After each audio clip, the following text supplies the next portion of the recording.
Saadadeen, Sulaiman. how was your week, bro? Bro, I've been working behind the scenes trying to improve after work and just grow us and sort of take us to the next level, hopefully, as we move forward into Mhm. the year.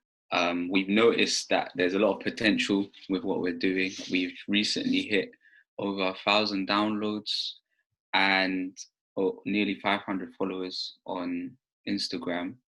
So like milestones for us, and I think it's just exciting, sort of working behind the scenes and seeing what ways we can just grow it and just keep doing what we're doing, basically.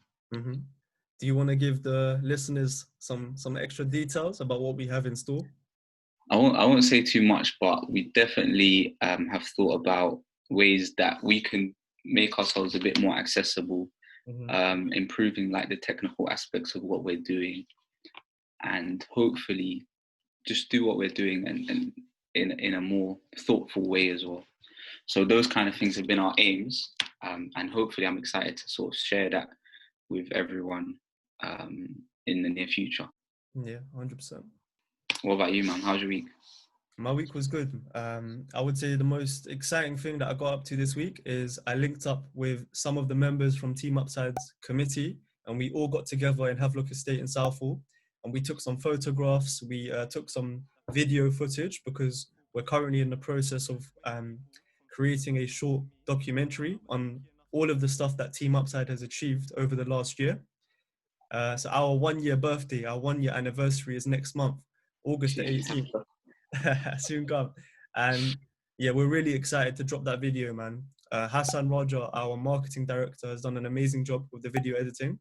So yeah, I can't wait to show everyone that video. It's something that we're really proud of producing.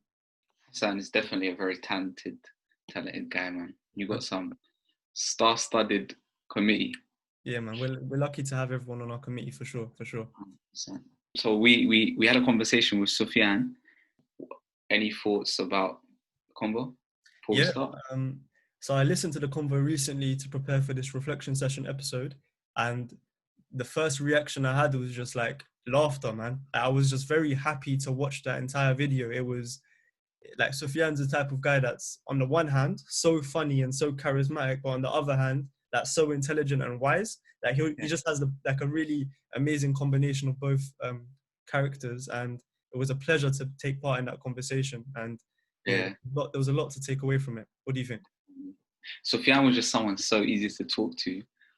I just love his use of anecdotes, man. They just make the conversation come to life. I remember the ones about his supply teacher telling him, "How do you think you're gonna get married if you act like this?" And some other teacher telling the rest of the class that they need to get higher than him, and that kind of spurring him on. Hmm. And yeah, man, it was just such a fun conversation. For sure, for Yeah. sure. So, what was the theme reflection that you had from our conversation with Sufyan? So the thing I've thought a lot about was death, and that was because Sufyan spoke in large part about his grandfather and the influence he had on him, and his grandfather's death and his funeral. To really judge the character of a man, go to his funeral and see what his funeral was like. Because at the funeral, there's no one that's acting up. No one's going there to try and impress that person. That person's not there anymore.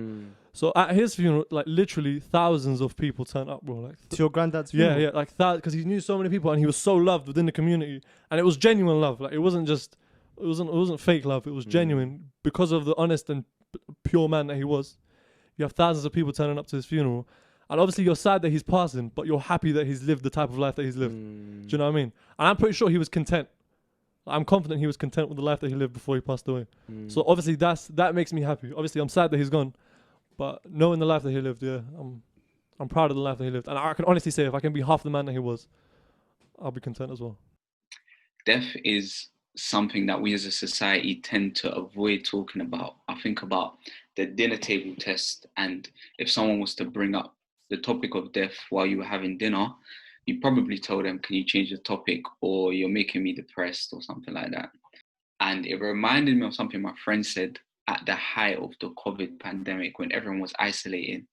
He said one thing that COVID has done is it's made us all confront the reality of death. And we all began to think about death as part and parcel of our lives a lot more. And I think death has been an underpinning theme for a lot of our conversations. I think about the conversation we had with Mobeen. It's about around 2010. My dad got unwell, was really unwell for months and months, and he was like still in hospital until he passed away, like towards the end of year 9, basically. That's when I felt like, that's when my memories start. Like, that's when I feel like I was born almost, like, or my conscious life started. And yeah, I just see things in terms of like everything before that experience was kind of just building up to that moment. That moment then put me in front of the world in such a different way. The conversation we had with Perea. We all visited him in the hospital, and we all like took turns. And what my mum told me was that like he could still hear us even though he's not responding. So I was just telling him like normal stuff, like how my day was and all that. Mm-hmm. I didn't process it until a while later, until my mum said that, you know, some people go and don't come back. That was when I was crying. I was crying for days. I actually remember this. I was like, yeah, it was really bad. I started crying straight away, and I couldn't come out of my room for days. And of course, the conversation and the way it shaped Sofyan's life. I think one thing that COVID showed me is that the acknowledgement of the reality of death is something that brings people together. And so that brings me to my question for you, Sulaiman, which is, at your funeral, if you could choose one thing people remember you for, what would that be? That's a very big question. And it's actually quite funny that you ask it, because I've been listening to a lot of George the poet recently. And in one of his recent poems, he actually answers that same question. I was in religious studies, in deep thought as usual. And Miss Golding told us to write down how we wanted to be described at our funeral. Bit heavy for 11-year-olds. But to be honest with you, that's my kind of lesson, because that's my kind of question. So once again, I'm projecting my life, picturing all my potential moves. And I wrote that I want to be remembered as an entertainer with influential views. Children know things. I'm the proof. There's a certain clarity that comes with youth. Because deep down, young people, all people, just want the truth. It's hard to kind of pinpoint one thing that you want to be remembered for. But if I had to think of something to say, I would say that I want to be remembered as someone who embodies the idea of hope. I've read and listened to a lot of the work of Cornel West recently. He's a writer, he's a scholar that talks about the idea of having hope versus being hope. And for me, I want to be hope. I want to be the type of person that makes other people feel empowered about their own potential and their own possibilities in life.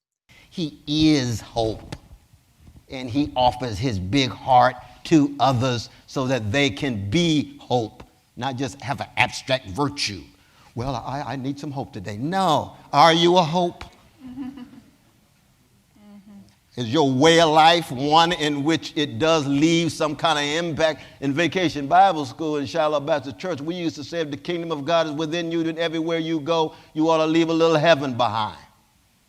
That's not heaven somewhere up there. It's what kind of impact will your life have on folk in such a way that you empower them, precisely because even if there is no overarching hope, there's going to be less hope if we don't empower each other. And there's too much suffering out there to be despairing. To talk about my reflection from our conversation with Sofyan, I would say one of the things that stood out for me was the idea of admitting when you're wrong and learning to say, I don't know. So Sofyan spoke about how during his time in Cambridge, he had conversations with people that he thought were quite intelligent. And because he thought they were quite intelligent, he often went into that conversation with one viewpoint and left with a different viewpoint.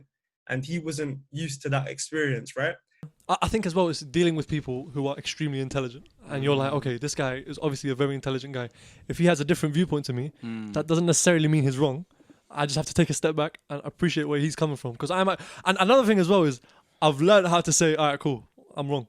Like before, I'll be like, I'll keep arguing, even like mid-argument, I was like, oh no, this guy might be right. I'll just keep arguing. Now, I have no problem saying, oh, you know what? Like sometimes mid-conversation, I'm like, you know what? Yeah, you convinced me. You're right. So I'll take the eldest one time. It's not that deep. Like, there's nothing wrong with it. To say I don't know can be a very daunting experience, as we both know, right? Especially in the world that we live in today, like so interconnected, so fast. As soon as you say the words I don't know or I'm wrong, they could be taken out of context and they could be shared and distributed to your entire social network in literally a couple seconds. And as humans, as social creatures, we care about what other people think of us. Like we want to be seen in a positive light. We want to be seen as someone that's smart. We want to be seen as someone that adds value to a conversation.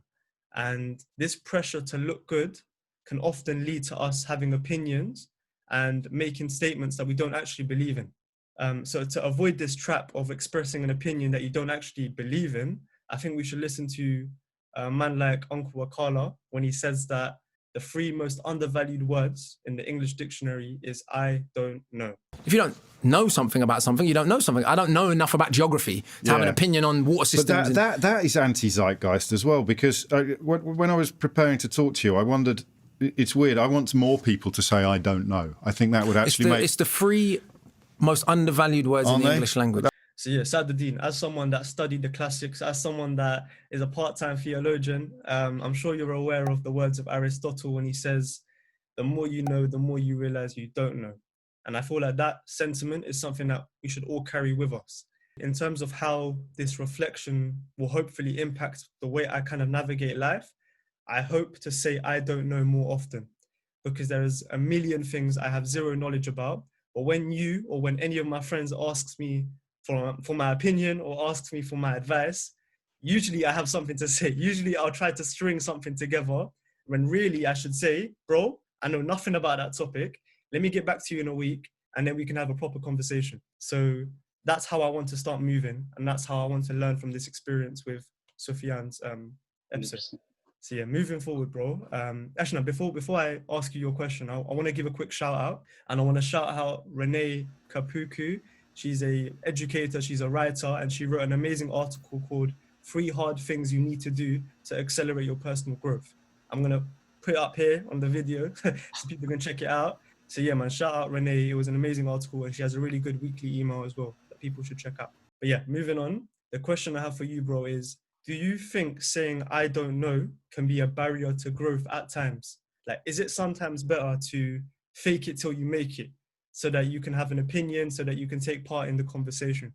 Think of those 3 words, I don't know, in 2 main contexts. One of them is in an interview context, like a professional setting, and the other is more like in a social, more laid back setting. I think saying I don't know in an interview setting is seen as a taboo. I remember when I was doing like interview practice, I was told, if you say I don't know, don't end it there. Always either take it down an avenue of something you do know about or make an educated guess.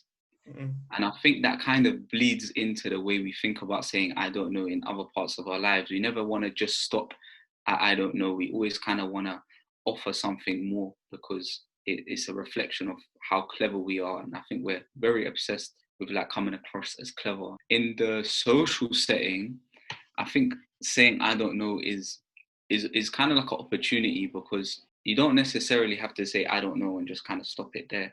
If you find yourself like in a conversation where people know a lot more than you about a topic, instead of stringing some sentences together or whatever you think you might know of something, I think it's an opportunity to be a listener and just ask questions. And kind of be proactive about your ignorance. So that's how I sort of differentiate the 2 main contexts. But I definitely think the way in which we view I don't know in a professional context kind of bleeds into everything, and we see everything as like an opportunity to impress. Yeah, man, I completely agree. And I feel like your statement, being proactive about our ignorance, is something that I'm going to take away with me. I think that's a really nice way of saying what you just said. Yeah, it makes me think about like the buzzwords that we use about a lot of things, like having a personal brand and networking and all of these kind of terms that are not necessarily bad, but like they're just pop terms now. Like you can just use them in every setting. And I think that's probably one of the reasons why that the business element of our lives, or like the interview element of our lives, kind of becomes everything. So every interaction is like you said, like a potential interview. So you kind of treat it as like, I'm trying to put my best foot forward and show everything that I know, and so is the other person. So it's kind of like this subconscious interview is going on. 100%. And I think the point that you tried to make in your answer is that these are natural emotions that we have, but the society we live in kind of emboldens them emotions. It brings it out of us to a larger extent, like the LinkedIn mentality. I don't know if you're familiar with that, but yeah, man, I agree. It's a very sticky and a very difficult thing to balance. But if you find the right balance, then it's hugely rewarding, right? Yeah, I think balance is the key word there. Like, it's definitely a balancing act. But yeah, man, that's a wrap for Sufyan's conversation. It was an amazing episode. Do you have any final words? Sofyan is just a legend, man. Like you, I was just laughing so much. I remember I was cycling as I was listening to it, and I was just laughing so much. And I'm just glad we had that conversation with him. Yeah, man. One thing I'll say is that the reason why I love what we do so much is because these are our friends. These are people that we know. And it's like we have that snapshot of the memory documented now. So in 20, 30 years' time, we can look back at that video and we can hopefully like feel warmth from watching. 100%. 100%. Yeah, we had a little bit of history, personal stories, ambitions, hope, all of that in 25 minutes. That is it for this week. To keep in touch, follow us on Facebook, Instagram, Twitter, YouTube, Spotify, and Apple Podcast. That's afterwork_UK on Instagram and Twitter, and Afterwork Podcast everywhere else. If you took even one thing away from this episode, give us a review on Apple Podcasts and comment on our YouTube video. Any thoughts or suggestions for future episodes, DM us on our socials or shoot us an email at afterwork258@gmail.com. In any case, see you same time, same place next week.